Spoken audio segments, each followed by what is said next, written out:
Assembly అభ్యర్థిగా మాజీ మంత్రివర్యులు గొల్లపల్లి సూర్యారావు గారి పేరుని ప్రకటించడం జరిగింది.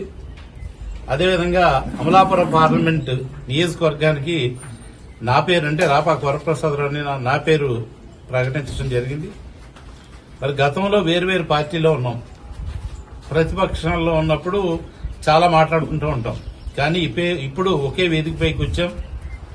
అసెంబ్లీ పార్లమెంట్ రెండూ కూడా మేమిద్దరం కలిసి పోటీ చేస్తున్నాం కాబట్టి మేమిద్దరం కలిసే ప్రయాణం చేస్తాం. ఇద్దరు విజయం కోసం కూడా పూర్తిగా మేము కృషి చేస్తాం.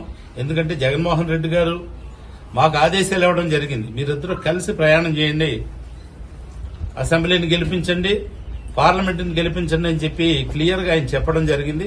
ఆయన ఆదేశాల మేరకు మేమిద్దరం కూడా కలిసిమెలిసి పనిచేస్తాం. తప్పనిసరిగా రాజు నియోజకవర్గంలో వైఎస్ఆర్ పార్టీ విజయాన్ని మేము అందిస్తాం. గతంలో అందరికీ నమస్కారాలు. ఈవేళ మన శాసనసభ్యులు రాపాక వరప్రసాద్ గారు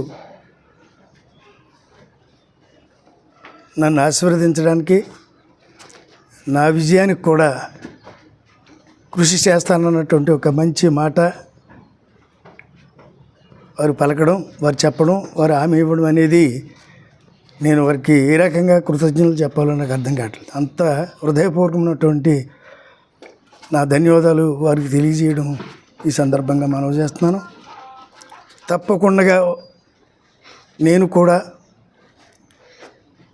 ఈ స్థానం నుంచి గెలవడానికి నేను కృషి చేసుకుంటూ, ముఖ్యంగా పార్లమెంటుకి కూడా ఇక్కడ 5 సంవత్సరాలు ఆయన పడినటువంటి ఆ కృషి, ఆ కష్టానికి తగినటువంటి ఒక ప్రమోషన్ పార్లమెంట్ స్థాయికి ఇవ్వడం, ఇది మన నియోజకవర్గానికి మనందరికీ కూడా అదృష్టంగా భావిస్తున్నాను. వారు కూడా వరప్రసాద్ గారితో మేము సుమారు గత 25-30 సంవత్సరాల నుంచి రాజకీయాల్లో కోనసీమ ప్రాంతంలో ప్రజల పక్షాన్ని పనిచేసే అవకాశాలు ఎన్నో వచ్చాయి మా ఇద్దరికి కూడా. ఆయా సందర్భాల్లో ఇద్దరం కూడా మంచిగా అనిపించుకున్నాం తప్ప మాకు ఏ రకమైనటువంటి విభేదాలు కానీ భేదాభిప్రాయాలు కానీ ఎక్కడ లేవు. చేత ఇలాంటి పరిస్థితుల్లో నా ఇంటికి రావడం అనేది నేను నిజంగా ఆనందిస్తున్నాను, సంతోషపడుతూ ఉన్నాను. వారి పెద్ద మనసుకి నా ఇంటికి వచ్చి నన్ను ఆశీర్వదిస్తూ, నన్ను బలపరుస్తూ చెప్పినటువంటి ఆ మాటలకే నేను ఎప్పుడూ కృతజ్ఞతగా ఉంటానన్నటువంటి మాట కూడా ఈ సందర్భంగా మనవి చేస్తూ, మనందరి యొక్క